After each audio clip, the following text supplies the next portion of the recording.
And good morning, good morning. Welcome to another live webinar session where you're going to be exposed to relevant content for the nurse practitioner boards. Today, we will be reviewing dermatology, ENT, eyes, and neuro. I have important concepts that I need to make sure that you feel comfortable with before you take the exams.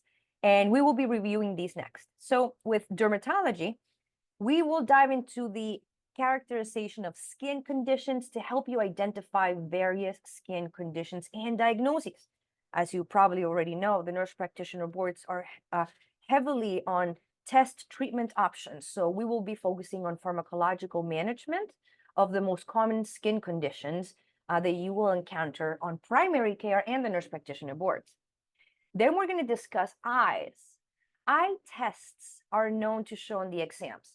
So we will review different types of eye tests and results interpretation. One major topic is the differentiation between the fundoscopic findings for hypertension and diabetes. For this, a picture is worth 1,000 words. So I have a great picture to show you to further explain this. We will also review common eye findings, their treatments, and management. As for ENT, Weber and Rhine test. Of course, we have to review. If you haven't mastered this topic already, after today's class, you'll certainly will. So we will review common ear infections, including presentations and treatments. As for neuro, headaches is a common topic on the exams, as well as cranial nerves. In today's class, I will strip down these topics to their fundamentals and make them crystal clear so you feel comfortable with the content on the exam. You know me and how I like to make things simpler for you. So I have some tricks under my sleeve for this one. Now I'm excited that you're here with me today to review the most important concepts of derm, eyes, ENT, and neuro. So be ready to answer some questions. It may be helpful if you have a piece of paper and a pen as we go through today's lecture. But let's not waste any time. Let's just go straight into it because I have really good material to show you. All right. I need to make sure you understand what is subungal hematoma and its management. So let's get this out of the way. Subungal, underneath the nail, that's what it means. Hematoma means blood pooling or blood collection. That's what a hematoma is, or a bruise under the nail. The problem is that because the nail compartment is closed, it doesn't have a chance for the trauma, the blood that has pooled, to escape. This can cause a lot of discomfort to the individual as it creates a lot of pressure. So one way to fix this or to treat it is what we call trephination.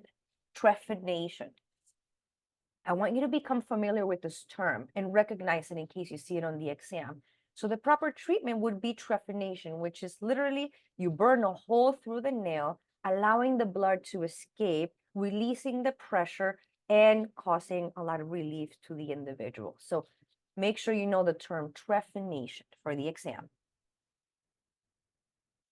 All right, skin conditions. You have to know how to characterize, how to identify, and how to properly term a lot of these skin conditions I have in front of you. So I'm going to ask in the chat room, I want everybody's hands in the chat room. What do you think A is? What do you think A is? You can tell me the description or you can tell me what would cause it. But what do you think if you see on the exam, especially ANCC is known to have pictures.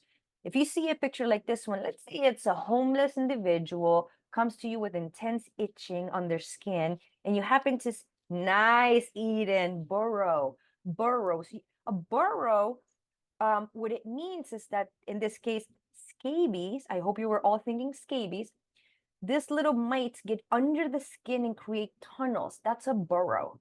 And that's what you're seeing in picture A. It's almost like the tunneling of the little mite or whatever the thing is, crawling underneath the skin, creating a tunnel. Very good. B. What would B be? And let me just tell you it's a blackhead. But does anybody know what the proper terminology and dermatology is for a blackhead? In the chat room. If you're watching the recording at home of this, on that white piece of paper, write down what you think it is. Eden, right on the money. Marina, yes, the comedone, very, very good. Now, there's macule and there's papule. Now, letter C, what do you think it is? A macule or a papule?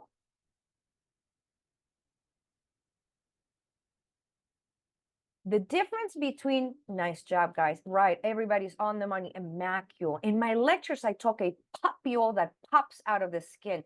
C is nice and flat. It's a macule. Macules are your moles, your freckles, acne scars. It could be sunspots, age spots, vitiligo. Very good.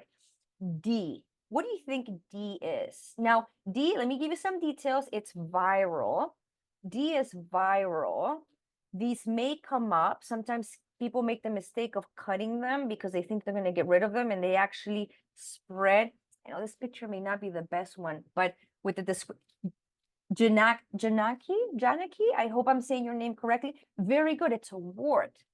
A wart, it's viral, very good. If they cut them, it runs the risk of the blood spreading in the surrounding tissue, causing more warts to pop up. Very good. E is your papule because it pops. F, let me describe it and you tell me the right terminology for these.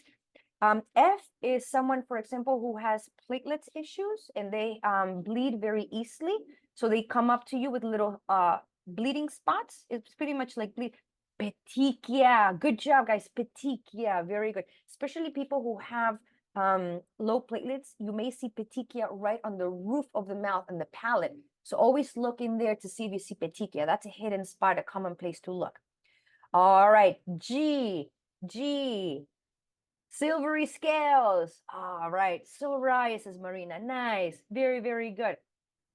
If I say to you pustule, that's the word itself says pus containing, pustule, pus containing. That's your pimple, pus, very, very good. I is just dry skin, but it's a scale in this case. Good. J, let me describe it to you. J, you can see that it's got there's something that is causing blood supply to be created, spider veins, but in this case, what's the proper term? And I'm surprised if, oh, Michelle, telangiectasias, that is correct. Telangiectasias, particularly you will see it with cancer, such as basal cell, because cancer feeds from blood.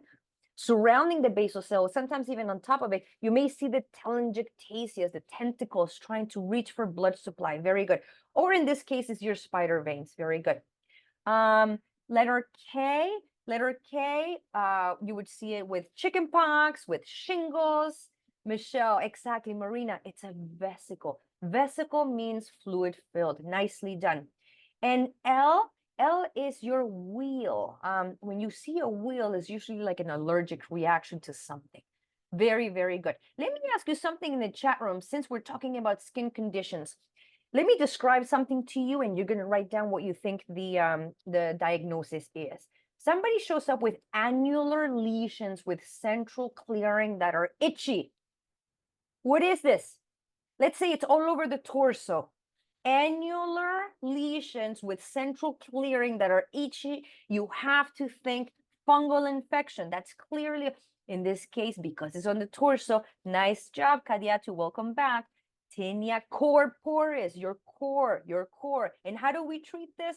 Give me just one suffix of the drug that you would choose. Anything that ends with azole. Nicely done. Antifungal. Good. All right, next case. Facial pustules on the nose, chin, and forehead.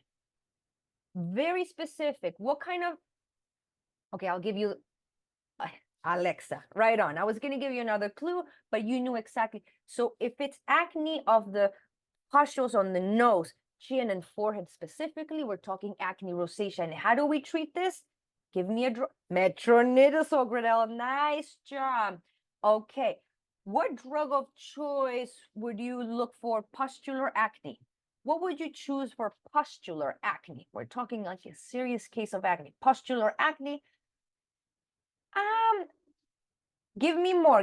This is a serious case. Usually topical will not do much at this time. Yeah, I'm looking for that Bactrim and even clindamycin. When we're talking pustular acne, we got to be a little bit more aggressive. But don't worry, on the exam, if they're talking about an acne case, they will be very clear and say, this individual has tried over the counter for the last 6 months. And you're like, okay, over the counter topicals have been dealt with.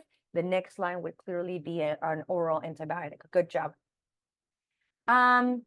Skin thickening. It's also known as, what's the proper term for skin thickening in medicine? Lichenification, Marina. Yes, lichenification. These are terms I need you to know. Very good.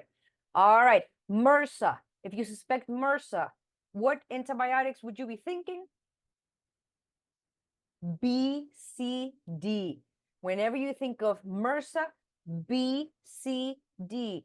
Bactrim, Doxy. Very good. BCD. You know those. Very good. And you certainly, if anybody presents, BCD for very good. If anybody presents with a MRSA infection, you certainly want to make sure they have had a tetanus booster at least 5 years ago. If not, you're going to want to boost. And one of the complications I want you to know of MRSA would be osteomyelitis. That's why we want to get this out of the way with your BCD. B for Bactrim, C for Clinda, D for Doxy. Let's move on. If you're preparing to take the ANCC or the AANP exam and found my teaching style helpful, I welcome you to check out my website, theCohenReview.com. Find the link in the description below. The CohenReview offers lectures covering all tested systems, GI, derm, psych, cardiac, with key material to pass the NP boards. You will not be overwhelmed with unnecessary information. We also offer a growing question bank, free blogs, live webinars, and private coaching. I am here to support you into becoming a certified nurse practitioner. So please, do yourself a favor. Click the link below and let me give you the tools you need to pass the exam.